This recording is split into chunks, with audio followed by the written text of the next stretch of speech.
காதலியே கண்ணம்மா கண்ணம்மா தீராத காதல் நீ செல்லம்மா செல்லம்மா கண்ணம்மா கண்ணம்மா என் வாழ்வின் அர்த்தம் நீ அம்மா. அம்மா உனக்கு எல்லாம்மா நான் இருப்பேன்டி. ஐ லவ் யூ. ஒருவேளை நான் தப்பு பண்ணியிருந்தா என்னை எவ்வளவு வேணாலும் திட்டு, எவ்வளவு வேணாலும் அடி, ஆனா என்ன வேணான்னு மட்டும் சொல்லிடாத. அப்போ உன் மேல இந்த காதல் இப்பவும் அப்படியே இருக்கு. ஏன்னா ஏத்துப்பியா? ஐ லவ் யூ அம்மா. இத வாங்கிக்கிட்டேனா என் காதல நீ ஏத்துக்கிட்டதா அர்த்தம்.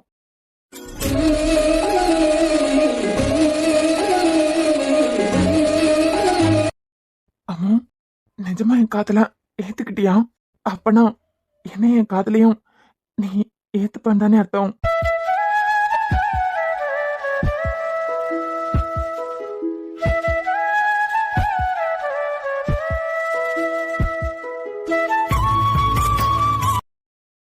சாரி, நீங்க அவசரப்பட்ட உங்களே உங்க காதலை நான் ஏத்துக்கிட்டேன்னு நினைச்சீங்கன்னா அதுக்கு நான் பொறுப்பாக்க முடியாது.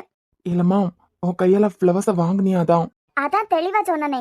நீங்க தப்பா புரிஞ்சுக்கிட்டீங்கன்னா அதுக்கு நான் பொறுப்பாக்க முடியாது. உங்களை எந்திரிக்க வைக்க தான் அதை வாங்கினேனே தவிர வேற எதுக்காகவும் இல்ல. அப்போ அம்மா உனக்கு என்ன பிடிக்கலையா? எனக்கு புரியல. நான் உங்களுக்கு பிடிக்காத பொண்ணு தானே? ஒருவேளை பிராங்க் பண்றீங்களோ? அம்மோ இதெல்லாம் விளையாட்டா இருக்குமா?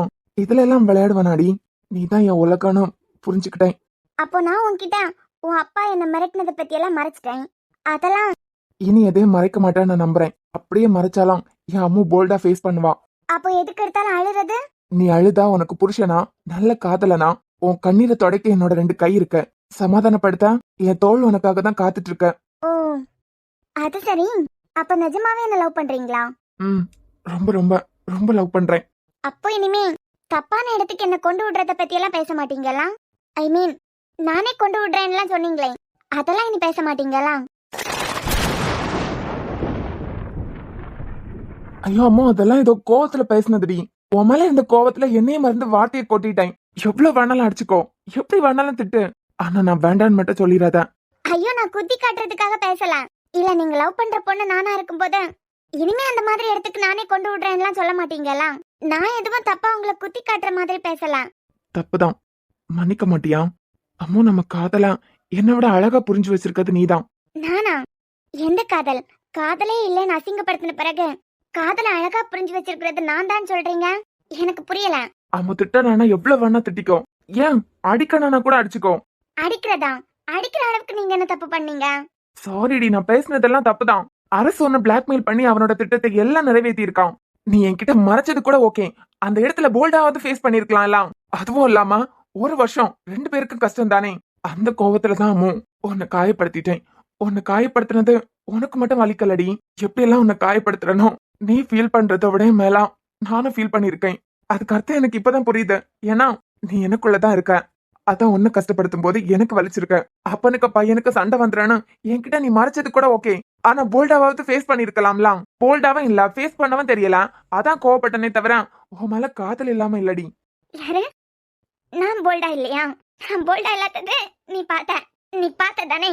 அம்மு எல்லாரும் பாக்குறாங்கடி. கோவம் தானே அடி திட்டு, ஆனா அழாத. இல்ல நான் போல்டா இல்ல, நீ பார்த்தல.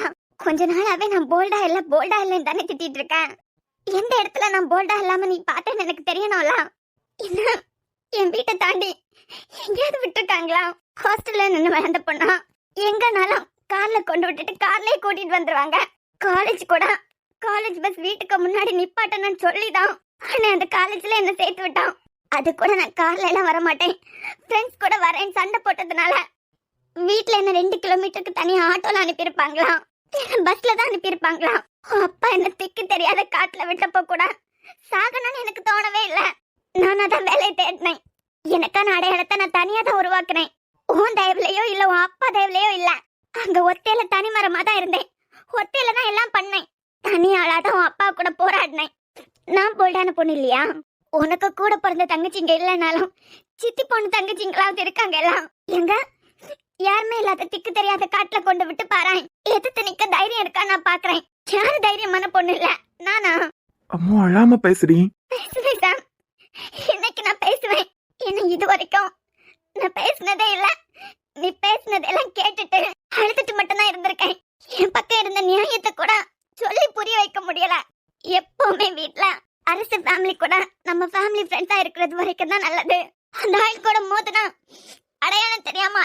மதுங்கிற வார்த்தையை கேட்டு கேட்டு தான் நான் வளர்ந்துருக்கேன். இனியன் அத்தானை கொலை பண்ணிருக்காரு. அத்தானை கொலை பண்ணி மதுவோட வாழ்க்கை யோசிச்சு பாத்தியா? அவங்க நிற மாச கர்ப்பிணி. ஒருவேளை நடந்த ஆக்சிடென்ட்ல அத்தான் மதுவை காப்பாத்தாம இருந்திருந்தாங்கன்னா அவர் பொழைச்சிருப்பாரு. இந்நேரம் அவர் உயிரோட இருந்திருப்பாரு. ஸ்னோவையும் மதுவையும் பார்த்திருக்கவே முடியாதுல. 2 பேரும் உயிரோட இருந்திருக்க மாட்டாங்க. அப்படிப்பட்டவரு அண்ணனை கொலை பண்ணிடுவேன்னு மிரட்டும் போது என்னால என்ன பண்ண முடியும்? அண்ணன் உயிர்ல ரிஸ்க் எடுக்க முடியும்னு நினைக்கிறியா? நீ கோவப்பட்ட மாதிரி நானும் கோவப்பட்டிருக்கலாமே. குருக்கு எனக்கு மன கல்யாணம் மணமேடை வரைக்கும் போயிருக்கு. அது வரைக்கும் நான் அழுதுட்டே தான் இருந்தேன். யாராவது ஒருத்தர் மத்தவங்களை எல்லாம் விடு. உனக்கு நம்ம காதலிச்ச பொண்ணு நம்மளை விட்டு அப்படி போயிருவாளா? அவளுக்கு வேற ஏதாவது பிரச்சனை இருக்குமா? அழுதுட்டே இருக்காளே, என்ன ஏதுன்னு ஒரு செகண்ட் யோசிச்சிருப்பியா? இல்ல நான் இவனை பிடிக்கல வேற ஒருத்தனை பிடிச்சிருக்குன்னு சொன்னதும் நீ என்ன சந்தேகம் தானே பட்ட? அப்பவே நம்ம காதல் தோத்துடுச்சுன்னு என்னாலே உன் மேல கோவப்பட்டிருக்க முடியும். எப்படியாவது என்ன நீ உன் அப்பா கிட்ட இருந்து காப்பாத்திட மாட்டியா? உனக்கு கொஞ்சமாவது சந்தேகம் வந்துடாதா? என்னாலதான் சொல்ல முடியல. நீயாவது காப்பாத்திட மாட்டியான்னு ஒவ்வொரு செகண்ட் ஏங்கி துடிச்சிட்டு இருந்தானே. உனக்கு கூட என் மனசு புரியாம தானே இருந்தது. நானே இந்த காரணத்தை எல்லாம் வச்சு உன் மேல கோவப்பட்டிருக்கலாம்ல. இங்க வந்த பிறகும் உன்கிட்ட சொல்லணும்னு தான் நினைச்சேன். அப்புறம் உனக்கு கூட பிறந்த தம்பியும் அப்பா கொலை பண்ணிருக்காரு. உன்னையும் கொலை பண்ணிடுவேன் மிரட்டினதுனாலதான் எனக்கு வேற வழி தெரியல. இது தைரியம் இல்லாததுனால இல்ல சாம். உங்க 2 பேருக்கும் எதுவும் ஆக கூடாதுன்னு உன் அப்பா கூட தனியா போராடி இருக்கேன். எங்க இருந்து வந்த குருக்கு என் மேல இருந்த அக்கறை கூட உனக்கு இல்ல. உண்மை தெரியும் போது 1 வருஷம் ரொம்ப கஷ்டப்பட்டுட்டியா அம்மு? அங்க தனியா ரொம்ப அவஸ்தைப்பட்டுட்டியா? யாரும் இல்லாம ரொம்ப உடஞ்சு போயிட்டியா நீ கேட்பேன்னு ஆசைப்பட்டேன்.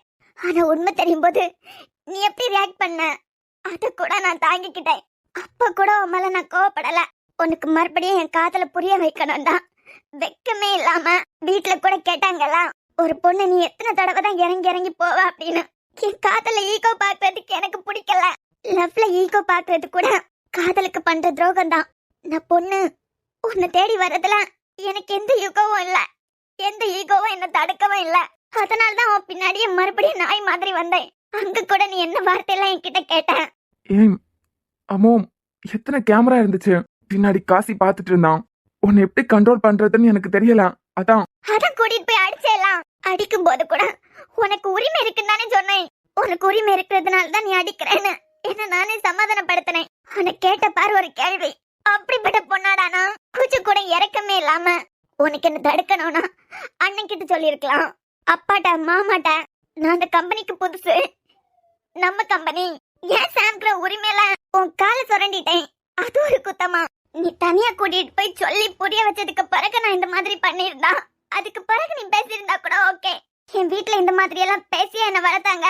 கோவமா யார கத்தி ஒரு வார்த்தை திட்டினது கிடையாது. வீட்டுல அம்மா அப்பா கிட்டயே நாங்க இந்த மாதிரி வார்த்தையெல்லாம் கேட்டிருக்க மாட்டோம். ஆனா வரவங்க நீங்க ஈஸியா பேசிட்டு போயிட்டே இருப்பீங்க. நாங்க கொஞ்ச நேரம் அழுதுட்டு நீங்க பேசுனதை மறந்துட்டு போயிடணும்ல. ஒரு நாள் நீ பேசின வார்த்தையில 1 மடங்கு கூட என் வீட்டுல பேசிருக்க மாட்டாங்க. உன் காதலுக்காக நான் உன் பின்னாடி வந்தேங்கிறதுக்காக எவ்வளவோ பேசிட்டேன். பெத்த அம்மா அப்பா, வளர்த்த குடும்பம், இவங்க எல்லார்கிட்டையும் கேட்காததெல்லாம் யாரோ ஒருத்தனா நீங்க வருவீங்க. உங்ககிட்ட இருந்து நாங்க கேட்கணும்னு இருக்கா? என் அம்மா அப்பாவை விடையமா நீ எனக்கு காதலையும் பாசத்தையும் கொடுத்துட்டேன். என்னமோ அன்னைக்கு உன்கிட்ட தப்பா நடந்துகிட்ட மாதிரியும், ஏதோ உன்கிட்ட பெருசா மிஸ்டேக் பண்ண மாதிரியும் என்கிட்ட என்னென்ன வார்த்தையெல்லாம் கேட்டேன். அப்ப கூட அழுதேங்கிறதுக்காக உனக்கு இரிட்டேட் ஆகுதுன்னு சொல்லி மறுபடியும் திட்டினேன். ஆம்பளை நீங்க திட்டுறதுக்காக என்ன வார்த்தை வேணாலும் யூஸ் பண்ணுவீங்க. ஆனா பொண்ணுங்க நாங்க அதை தாங்கிக்கிறதுக்கு எங்களுக்கு மனசுல தெம்பு இருக்கணும்ல. எங்க நீங்க என்ன பேசினாலும், ஏன் 1000 பேர் கூட ஊரை சுத்திட்டு வந்தாலும் இந்த உலக தப்பா பேசாது. ஆனா ஒரு பொண்ணு அழுதாலே இரிட்டேட் ஆயிருக்குன்னு தான் பேச வருவாங்க. வழியில கூட இன்னமும் கொஞ்சம் காயத்தை கொடுக்கலன்னு தான் பாப்பாங்க. அம்மோ, நான் பேசினது தப்புதான். நான் பேசின வார்த்தையெல்லாம் திருப்பி எடுக்கவும் முடியாது. ஆனா நீ பண்ண அந்த தப்புனாலதான் நானும் உன்கிட்ட ஸ்ட்ரிக்டா நடந்துகிட்டதே இல்ல இது வரைக்கும். என்கிட்ட சொல்லாம மறைச்சி குரு மட்டும் இல்லைன்னா யோசிச்சு பாரு. உன் நிலைமைய யோசிச்சு பாத்தியா? குரு இல்லாம அந்த இடத்துல வேற எவனாவது இருந்திருந்தா நீ எவ்வளவு பெரிய பிரச்சனையில மாட்டிருப்ப. ஏதோ ஒரு மிராக்கல்னால குரு வந்து சேர்ந்தான். குரு இல்லாம வேற யாராவதுனா நேத்துக்கு அப்படிதான். காசி கிட்ட உனக்காக நான் பேசினேன். நீ அவன் கிட்டயே என்ன மன்னிப்பு கேட்க சொல்ற. அதனாலதான் கோவப்பட்டு கோவப்பட்டு கோவப்பட்டு அவனுக்கு எனக்கு ஏதாவது கனெக்ஷன் இருக்கான்னு பேசிடுவியா? எப்போ நீ என்ன அந்த மாதிரி இடத்துக்கு கொண்டு விடுறேன்னு பேசுனியோ அப்பவே என் வாழ்க்கையில நான் தோத்துட்டேன். நான் யூஎஸ்ல தனியா கஷ்டப்பட்டப்போ கூட செத்து போகணும்னு எனக்கு தோணுனதே இல்ல. எப்படியாவது ஒரு நாள் உண்மையெல்லாம் தெரிஞ்சிடும், எப்படியும் உன் கூட சேர்ந்துருவேன், என் குடும்பத்து கூட மறுபடியும் நான் ஒன்னா சேர்ந்துருவேன் அப்படின்னு தைரியமா தான் போராடினேன். நான் வாழ்ந்ததே நீ எனக்கு கிடைப்பேங்கிறதுக்காக தான். ஆனா எப்போ நீ அந்த வார்த்தை சொன்னியோ அப்பவே நான் செத்துட்டேன்.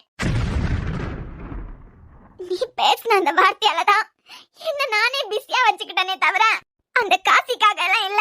நீ கேட்கலாம், யூஎஸ்ல போய் ஹெச்ஆர் கிழிச்சியா அப்படி என்ன கிழிச்சேன்னு. உனக்கு தெரியும், நான் சாஃப்ட்வேர் டீம்ல தான் ஃபர்ஸ்ட் இருந்தேன். அளவுக்கு அதிகமா வேலை கொடுத்து டார்ச்சர் பண்ணதுனாலதான் உங்கடா நீங்களும் உங்க வேலையன்னு நான் ஹெச்ஆர் போஸ்டிங்க்கு ட்ரை பண்ணேன். திக்கு தெரியாத காட்டுல நான் போராடி இருக்கேன். என்னைக்கு நீ என்ன தப்பா பேசினியோ அன்னையில இருந்து என் தூக்கமும் போச்சு, எல்லாம் போச்சு. என்ன நானே பிஸியா வச்சுக்கிட்டா மட்டும்தான் இதுல இருந்து வெளியே வர முடியுங்கிறதுக்காக தான் காசு என்ன வேலை கொடுத்தாலும் செஞ்சனே தவிர நீ நினைக்கிற மாதிரி அவனுக்கு எனக்கு எந்த கனெக்ஷனும் இல்ல. ஐயோ அம்மோ, நான் அப்படி நினைச்சு சொல்லல. நீ மன்னிப்பு கேட்க சொன்னதுனால இழுத்து போட்டு எல்லா வேலையும் செய்ய தூண்டினதே நீதானே. உன் வார்த்தையாலதான் அந்த ஆள் கொடுக்கிற வேலையெல்லாம் சந்தோஷமா ஏத்துக்கிட்டேன். அப்பாடா, இன்னைக்கு நைட்டு வேலை இருக்கு, ஓவரா திங்க் பண்ணி சாக வேண்டாம். ஆனா அதுக்கும் வச்ச பாரு ஆப்பு, லேப்டாப் எடுத்துட்டு போயிட்டேன். அம்மோ எல்லாம் ஓகே தாண்டி. நீ அவன்கிட்ட மன்னிப்பு கேட்க சொன்ன உடனே எனக்கு கோவம் வந்துட்டு. ஆமா, கேட்க சொன்னேன். ஏன்னா அந்த ஆள் பேசினது எனக்கு ஒரு பொருட்டே இல்ல. உனக்கு என்ன இசை பத்தி எதுவுமே தெரியல சாம், அதுதான் உண்மை. என்னை விட உன்னை யாராலையும் தெரிஞ்சுக்க முடியாது, புரிஞ்சுக்கவும் முடியாது. எல்லாம் போய் காசு என்ன பேசினதுக்கு எனக்கு கோவமே வரல. உனக்கு உனக்கு ஒண்ணு ஞாபகம் இருக்கா? ஒரு தடவை ஆர்த்தி அக்கா சர்ச்சுக்கு போயிட்டு வரும்போது பெரியவர் வீட்டு பொண்ணு பேத்தி இசை அரசு பையனு கூட சுத்தி பிரெக்னன்ட் ஆகி அபார்ஷன் பண்ணிட்டாலும். இத நான் உன்கிட்ட வந்து சொல்லும் போது நீ என்ன சொன்ன? இது ஏற்கனவே எனக்கு தெரியும், நீ கஷ்டப்பட வேண்டாம் உன்கிட்ட சொல்லலன்னு சொன்ன. நான் ஃபீல் பண்ணேன் அதுக்கு. உனக்கு எனக்கு ரிலேஷன்ஷிப் எந்த அளவுக்கு இருந்துச்சுன்னு உனக்கு எனக்கு தெரியும். அத ஊருக்கு எக்ஸ்பிளைன் பண்ணணும்னு எனக்கு எந்த அவசியமும் இல்ல. அவங்க பேசுறாங்க இவங்க பேசுறாங்க நான் எப்பவும் ஃபீல் பண்ணதே இல்ல. இங்க தப்பா பேசுறது முக்கியம் இல்ல சாம், அந்த தப்பான வார்த்தைய யாரு பேசுறாங்கங்கறதா முக்கியம்.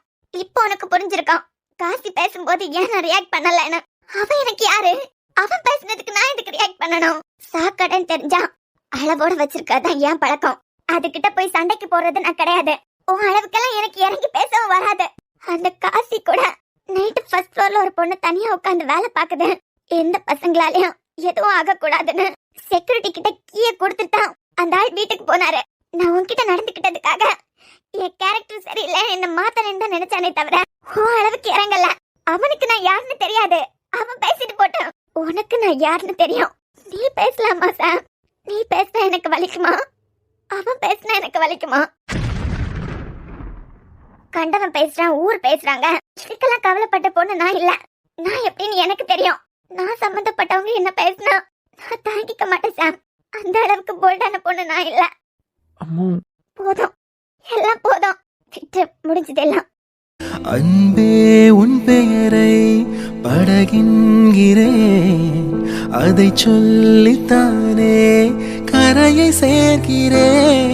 உன் கொலுசின் ஓசை கேட்க தங்க மணிகள் கோர்ப்பேன், அதில் 2 குறைந்து போனால் கண்ணின் மணிகள் சேர்ப்பேன்.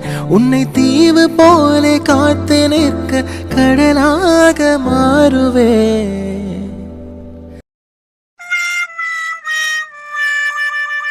ஏன் சிரிச்சுட்டே இருக்கீங்க? என்னை பார்த்தா சிரிச்சிட்டு இருக்க மாதிரியா இருக்கு. நான் மியூசிக் எந்த அளவுக்கு காதலிச்சேன்னு உங்களுக்கு தெரியும்ல. ஐயோ கௌதம் சார், நான் தான் அப்பால இருந்தே சொல்லிட்டு இருக்கனே உங்களை பாக்கும்போது டாடா படம் பிரதீப் சார் மாதிரியே இருக்கு அப்படின்னு. பாத்தீங்களா, கன்ஃபார்ம் ஆயிடுச்சு. லவ் ஃபெயிலியர்னால அழுறது அந்த காலத்துல உள்ளவங்க, நம்ம எல்லாம் 2K கிட்ஸ். ஓ சாரி, நீங்க 90s எல்லாம், அதனால அழுக வரந்தான், அழுதுக்கோங்க. அப்புறம் அழுதுகிட்டே வீட்டுக்கு போனீங்கன்னு அம்மா அடிப்பாங்க. நீங்களும் தானே சாம் சார் மேல விருப்பப்பட்டீங்க, உங்களுக்கு அழுக வரலையா? இல்ல, ஏன்? ஏன்னா நான் தான் 2K கிட்ஸ் ஆச்சே. 2K கிட்ஸ்னா அழுக வராதா? நாங்க தொடச்சு போட்டுட்டு போயிட்டே இருப்போம். அதனால கண்ணை தொடச்சுக்கோங்க. இப்படி அழும்போது நீங்க 90s கிட்ஸ்ன்னு நீங்களே காமிச்சு கொடுக்குறீங்க பாருங்க. அப்புறம் யாரும் பொண்ணு தர மாட்டாங்க. அம்மா, எப்ப குரு உன் கழுத்துல தாலி கட்டலன்னு எனக்கு தெரிய வந்துச்சோ அப்பவே எனக்கே தெரியாம எனக்குள்ள இனி என்னை விட்டு போக மாட்டான்னு ஒரு கிறுக்குத்தனமான தைரியம் அந்த தைரியத்துல பேசிட்டேன்டி, மன்னிக்க மாட்டியா? இல்ல சாம், உன்னை மன்னிக்கிற அளவுக்கு நான் போல்டான பொண்ணு இல்ல. நான் போல்டா இல்ல, இந்த காரணத்துக்கே நீ என்ன ரிஜெக்ட் பண்ணலாம்ல. நீ ஃபீல் பண்ணாத. தப்புதாண்டி. இனிமே என்னை விட்டு நீ போகவே மாட்டேன்னு எனக்குள்ள தோண அந்த தைரியத்தினாலதான். அதான் சாம் இங்க பிரச்சனையே. ஆம்பளைங்க நீங்க எப்போ ஒரு பொண்ணு உங்களை விட்டு போக மாட்டான்னு உங்களுக்கு தெரிய வருதோ அப்பதான் உங்களோட சுயரூபமே தெரிய வருது. காதலிக்கும் போது உருக்கி உருக்கி காதலிப்பீங்க.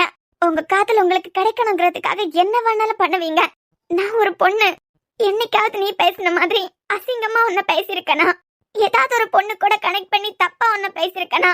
ஏன்னா இப்ப இருக்க காதல் தான் கல்யாணத்துக்கு பிறகு எங்களுக்குள்ள இருக்கும். ஆனா உங்களுக்கு காதலிச்சதுக்கு பிறகு கல்யாணம் ஆயிட்டாலே போதும். உப்பு சப்பு இல்லாத விஷயத்துக்கும் அசிங்கமா பேசுறது, கெட்ட வார்த்தை பேசுறது, உன்னை மாதிரி நிறைய பேர் இருக்காங்க.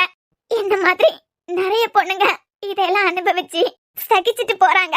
நீங்க பேசும்போது மனசுல வரம் பாரு ஒரு ஆளுக்கு செத்து போயிடலாங்கிற அளவு வலிக்கும். ஆனா உங்களுக்கு போக மாட்டாங்க அப்படிங்கிற தைரியம் இது ஆம்பளைங்க உங்கள நிறைய பேருக்கு இருக்குன்னு நினைக்கிறேன்.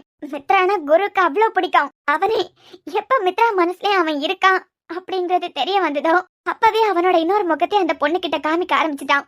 ஏன் விட்டுட்டு போக மாட்டோங்கிற தைரியம். நல்ல வேலை, காதலிக்கும் போது உன்னோட ஒரு பக்கம் தான் தெரிஞ்சது. இப்ப இன்னொரு பக்கத்தையும் தெரிஞ்சுக்கிட்டேன். இதுவே கல்யாணம் ஆகிருந்தா என்ன பேசினாலும் குழந்தைக்காக, அம்மாக்காக, அப்பாக்காகன்னு பொறுத்து போக வேண்டியதா இருக்கும்ல. ஏன்னா அந்த பொண்ணுங்களுக்கு வேற ஆப்ஷனே இருக்காது. தொட்டு தாலி கட்டினவன் யார்கிட்டயும் ஷேர் பண்ணவும் முடியாது. ஷேர் பண்ணிட்டா தான் புருஷனை யாரும் மதிக்கவும் மாட்டாங்க. யார்கிட்டயாவது சொல்லி ஆறுதல் தேடினா நல்லா இருக்கும் போல இருக்கும்.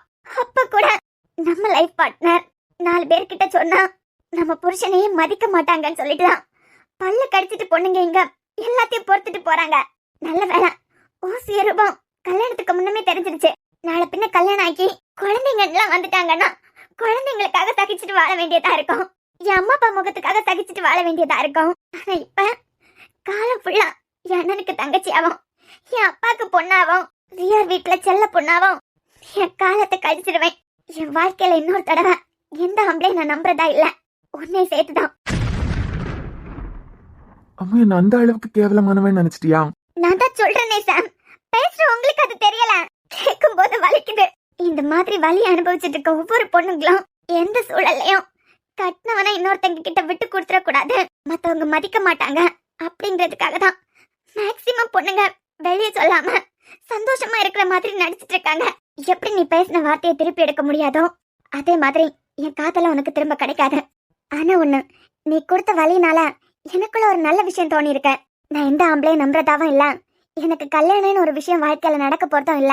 இப்ப என் ஆசையே அம்மா அப்பா இல்லாத குழந்தைங்களுக்கும் உன்ன மாதிரிப்பட்ட ஆம்பளைங்களால கஷ்டப்பட்டு இருக்க பொண்ணுங்களுக்கும் ஒரு ஹோம் கட்டுறதுதான். நான் பேசினது தப்புதான். தப்புனா சாம் கால்ல விழுறதுக்கும் தயங்க மாட்டான்னு உனக்கு தெரியும். மன்னிக்கவே மாட்டியா? எப்படி மன்னிக்க முடியும்? என்ன வேண்டாம் எக்ஸ் எக்ஸ்ன்னு சொல்லுவேன். ஆனா நெருங்கி நெருங்கி வந்து அசிங்கப்படுத்திட்டு இருந்த, என் காதலையும் அசிங்கப்படுத்திட்டு இருந்த. உன் கேரக்டர் அசிங்கமாயிடுச்சு. இப்ப நீ எந்த லெவல்ல இருக்க தெரியுமா? உன் அப்பாவோட கேரக்டரை விட கேவலமா இருக்க. அப்போ அவ்வளவுதான்ல? அவ்வளவுதான், இது முடிஞ்சிருச்சு. இனிமே உனக்கு கஷ்டமே இருக்காது. வார்த்தைக்கு வார்த்தை நீதானே என் பின்னாடி வந்த, நீதானே என் பின்னாடி வந்த, இந்த வார்த்தையை கூட இனிமே நீ யூஸ் பண்றதுக்கு அவசியம் இருக்காதுல்ல. அது என்னமோ உண்மைதான். ஏன்னா இப்ப நான் தானே உன் பின்னாடி வந்தேன், நீ வரலையே. அதனால நீ வேணா யூஸ் பண்ணிக்கலாம். என்னால நினைச்சா கூட அந்த வார்த்தையை யூஸ் பண்ண முடியாதுல.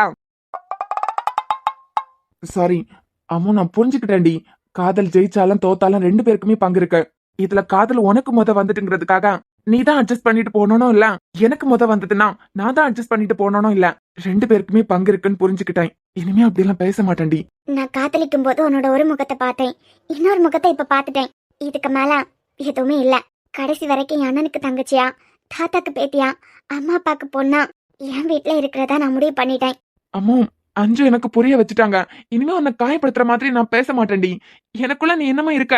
ஓ, அப்ப இதுக்கெல்லாம் அந்த பைத்தியக்காரி தான் காரணம்ல. அவ அப்பவே என் கேரக்டர் டேமேஜ் பண்ணும்போது நான் யோசிச்சிருக்கணும். அவளை அப்புறமா கவனிச்சுக்கிறேன். ஏன் அழுதுட்டே நிக்காதடி? நான் தான் சொல்றேன்ல, இப்போ உன் பின்னாடி நான் தானே வரேன். அதனால நீ தான் வந்தேன்னு சொல்றதுக்கு அவசியமே இருக்காதுலடி. ஏன்னா இப்போ உன் பின்னாடி நான் தானே வந்துட்டு இருக்கேன். சிரிக்கிறேன். சாரி அம்மா, இனிமே அப்படி சொல்றதுக்கு அவசியமே இருக்காதுடி. ஏன்னா உன் பின்னாடி இப்ப நான் தானே வந்துட்டு இருக்கேன். அதனால நீ வேணா என் பின்னாடி நீ தானே வந்தேன்னு யூஸ் பண்ணிக்கோ. ஓகேயா? இப்ப என் காதல ஏத்துப்பதானே அம்மு? என்ன நடிக்கிறியா? ஏன் என்ன தாண்டி உனக்கு பிரச்சனை? சிரிச்சா சிரிக்கிறேன்னு சொல்றேன், சரி அழுதா நடிக்கிறேன்னு சொல்றேன். இப்ப எப்படிதான் என் காதல உனக்கு புரிய வைக்கிறது? என்ன விட்டு அது போதும், நான் கிளம்புறேன். எது விட்டுறணுமா? ஹலோ, அதெல்லாம் முடியாது. அதெல்லாம் நீ சொல்லக்கூடாது. அவ்வளவு சீக்கிரம் உன்னை விட்டு போகவும் மாட்டேன், யாருக்கும் விட்டு கொடுக்கவும் முடியாது. நான் வரேன். ஹோய் ஓய் குல்ஃபி. என்னது? ஓ சாரி, இது அவன் டயலாக்லாம். உன் அண்ணனுக்கு ஃப்ரெண்ட்ஷிப்பை கட் பண்ணணும். சாரி அம்மு, விசில் சத்தத்துல ஃப்ளோல வந்துட்டு. எப்படி நான் அழும்போது உனக்கு இரிட்டேட் ஆச்சுதோ, நீ சிரிக்கும் போது எனக்கு இரிட்டேட் ஆகுது. சரி ஓகே, சிரிக்கலாம். இப்ப போதுமா? எங்க பாரு, என்னால எல்லாம் உன்னை விட்டு போக முடியாது இனிமே. எனக்கு நீ வேணும், நீ தான் வேணும், நீ மட்டும்தான் வேணும். நான் தப்பா பேசுறேன்னா, உனக்கு பிடிக்கலையா என் நாக்க கட் பண்ணிரு. உனக்கு இல்லாத உரிமையா? ஏதாவது கோவத்துல அடிச்சிட்டேன்னா என் கைய உடைச்சிரு. உனக்கு இல்லாத உரிமையா? ஓ, என் கைய நீ வெட்டிட்டேனா எப்படி உழைச்சு போட்டு உன்னை காப்பாத்துவேன்னு நினைப்பெல்லாம். சரி, அடிச்சுட்டா கைய உடைக்க வேண்டாம், வேலை செய்ய விடு. பாத்திரம் கழுவுறது, வீட்டை பெருக்க வைக்கிறது, கிணத்துல இருந்து தண்ணி இறைக்கிறது, இந்த மாதிரி பனிஷ்மெண்ட் கொடுக்கலாம்ல. இல்ல, எக்கச்சக்கமா பனிஷ்மெண்ட் இருக்கு, அதான் உனக்கு ஐடியா தரேன். அப்புறம் நீ சொல்ற மாதிரி என் பின்னாடி நீ வந்தேன்னு என்னால சொல்ல முடியாது. ஏன்னா நான் தானே உன் பின்னாடி இப்ப வந்திருக்கேன். நீ கோவம் வரும்போதெல்லாம் யூஸ் பண்ணிக்கோ, ஏன் பின்னாடி நீ தானே வந்த அப்படின்னு. நான் ஒன்னும் கோவப்பட மாட்டேன். போதும், இது முடிஞ்சு போச்சு. அப்படியெல்லாம் விட்ட முடியாது. Good bye. ஒரு நிமிஷம். நீ சொல்ல வேண்டியதை சொல்லிட்டேன், நான் பேச வேண்டியதை பேசிட்டேன். இனிமே நமக்குள்ள எதுவுமே இல்ல. இல்லன்னு சொல்றதுக்கு உனக்கு எந்த ரைட்ஸும் இல்ல. நான் உன்னை விடுறதாவும் இல்ல. உன் வாயாலே என்ன பிடிச்சிருக்குன்னு சொல்ல வைக்கதான் போறேன். ஒரு பொண்ணு ஒருத்தனை நேசிச்சுட்டான், அந்த பையனுக்கு அவள மாதிரி யாராலையும் பாசத்தை கொடுக்க முடியாது. அந்த அளவுக்கு நேசிப்பான். அதுவே வெறுத்துட்டான், அவனை வேற யாராலையும் அந்த அளவுக்கு வெறுக்கவும் முடியாது. ஓ அப்படியா? பாப்பாக்கு நம்மளை பத்தி தெரியல போல. செல்லம், இனிமேதான் காதல் விளையாட்டே ஆரம்பிக்க போகுது. என் காதல உனக்கு நான் தகட்டு தரதான் போறேன். நீ அனுபவிக்க ரெடியாயிரு. ஓகே பேபி, நீ எப்படி என்ன ரிஜெக்ட் பண்றன்னு நான் பாக்குறேன். இப்பவும் சொல்றேன், உனக்கு இந்த இசை பத்தி ஒண்ணுமே தெரியல. அடிக்கிற காத்துக்கெல்லாம் கீழே விடுற வாழை மரம் நினைச்சிடாத. Ammu, I love you. உன் இதயத்துல இடத்த ஃப்ரீயா வச்சுக்கோ, அப்பதான் இந்த சாம் உள்ள வர முடியும். பாக்கலாம். பாரு, உனக்கு என்ன பத்தி என்னமோ ஒழுங்கா தெரியல. நீ எவ்வளவு பெரிய கேடு கட்ட வேணும் தெரிஞ்சிருச்சு. அம்மு, இப்ப ட்ரெண்டிங்ல என்ன தெரியுமா போயிட்டு இருக்க? நான் கேடு கெட்டவனாவே இருந்துட்டு போறேன். ஆனா பொண்ணுங்க இப்ப எல்லாம் கேடு கெட்டவனை தேடிதான் போறாங்க. எதுக்கு? கூடவே இருந்து எங்களை திருத்துறதுக்கு. இதுதான் இப்ப ட்ரெண்டிங்ல போயிட்டு இருக்கு. நீ என்ன பண்றேனா, என் கூட இருந்து என் கேடு கெட்ட தன்னத்தை எல்லாம் திருத்து. இப்ப நம்ம ஏரியா பொண்ணுங்க இததான் நிறைய பேர் பண்ணிட்டு இருக்காங்க. அப்புறம் என்ன கட்டிக்கிட்டேன்னு வச்சுக்கோ, நோ ரெஸ்ட்ரிக்ஷன். உன்னை அப்படியே பட்டர்ஃபிளை மாதிரி பறக்க விட்டு அழகு பாக்குறதா இந்த மாமனோட வேலை. ஒரு தடவை பறக்க விட்டு அழகு பார்த்தது பார்த்தாதா? அதான் பாத்துட்டேனே. அப்ப கொஞ்சம் ஸ்லிப் ஆயிடுச்சு, இனிமே பாப்பேன். தேவையில்லாம என் பின்னாடி சுத்தி டைம் வேஸ்ட் பண்ணாத. என்னோட லட்சியம் இப்ப வேற. நீ நினைக்கிறது நடக்கவே நடக்காது. நான் ஒரு முடிவு எடுத்ததுதான். எப்ப முத தடவை என்ன நீ தப்பா பேசினியோ அப்பவே இந்த முடிவை எடுத்துட்டேன். Good bye. ஓய் பொண்டாட்டி, ஐ லவ் யூ. நான் தரப்போற இம்சையெல்லாம் வாங்கிக்க ரெடியாயிரு. என்னடா இது, நான் முடிக்க முன்னே போயிட்டா. பாவி, ஆசாசையா ஃபிளவரை கொடுத்து காதல ப்ரப்போஸ் பண்ணா, பூக்கோல மாதிரி இருந்த இடத்த இப்படி அலங்கோலம் பண்ணி வச்சுட்டு போயிட்டான். கடைசியில இந்த அம்மாவோட சாபம் பழிச்சிருச்சு போலாம். இனிமே என்னென்ன சாகசம் பண்ண வேண்டியதா இருக்குன்னு தெரியலையே. பண்ணுவோம். நான் யாருன்னு உனக்கு காட்டுறேன்டி. உன்னை தாண்டா காதலிக்கிறேன், நீ தான் வேணும்னு உன் வாயாலே சொல்ல வைக்கிறேன். இனிமே தாண்டி இந்த சாமோட காதல் விளையாட்டே ஆரம்பிக்க போகுது.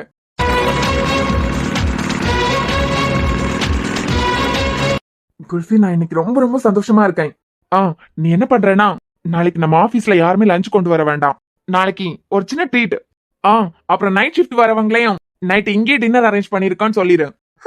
அவ்வளவு சந்தோஷமா இருக்கீங்களா? ஆமாண்டி, அவ மனசு மாறினது எவ்வளவு பெரிய சந்தோஷம். ரொம்ப சந்தோஷப்படாதுங்க, உங்க தங்கச்சி ஒத்துக்கணும்ல. அத அவன் பாத்துப்பான். ஓ, உங்க ஃப்ரெண்ட் இசை என்ன வேணாலும் திட்டுவான், உடனே அவ சமாதானம் ஆகிறாமா?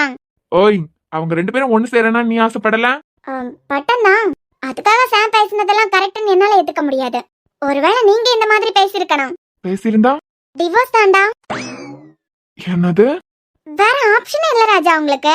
டிவோர்ஸ் கொடுத்துட்டு நான் பாட்டுக்கு போயிட்டே இருப்பேன். எங்க போவேன்? பக்கத்து ரூமுக்கு தானே. எப்படி சமாதானம் பண்ணணும்னு எங்களுக்கு தெரியும். என் மாமியார் வீட்டுல வந்து உட்கார்ந்தே சமாதானம் பண்ணுவேன் பாரு. ஓ, அப்ப பேசிடுவீங்களா? சாம் பேசின மாதிரி பேசுறதுக்கு உங்களுக்கு ஆசை இருக்கு போல. ஏ லூசு, நல்லா குட் பை தெரியும்ல உனக்கு. அப்புறம் அருவி ஆண்டி சாம் மனசு மாறினது கேட்டா ரொம்ப சந்தோஷப்படுவாங்க. தாத்தா, அப்பா, மாமா எல்லாரும். எனக்கு என்னமோ இசை மனசு மாறுற மாதிரி தெரியலங்க. ஏண்டி இப்படி வாய் வைக்கிற? அவளை உங்களுக்கு தங்கச்சியா தான் தெரியும். ஆனா நாங்க 2 பேரும் அத்தை மாமா பொண்ணுங்க தான்.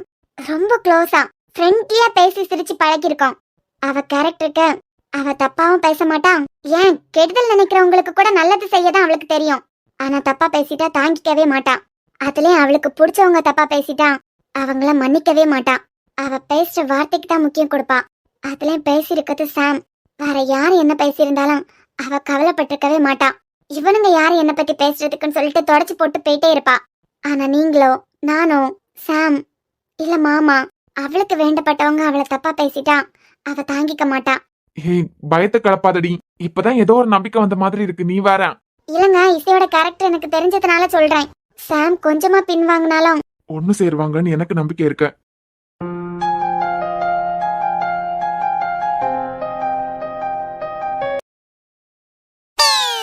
ஏண்டி என்ன பார்த்தா ஏதாவது ஆம்பளை பையன மாதிரி இருக்கா?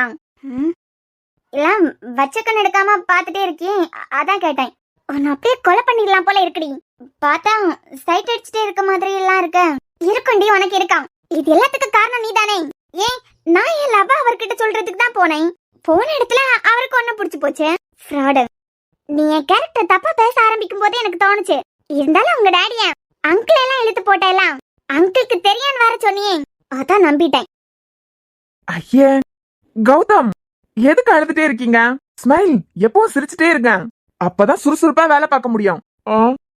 நான் இன்னைக்கு ரொம்ப சந்தோஷமா இருக்கேனா, அதான் யாராவது அழுதா என்னால தாங்க முடியல.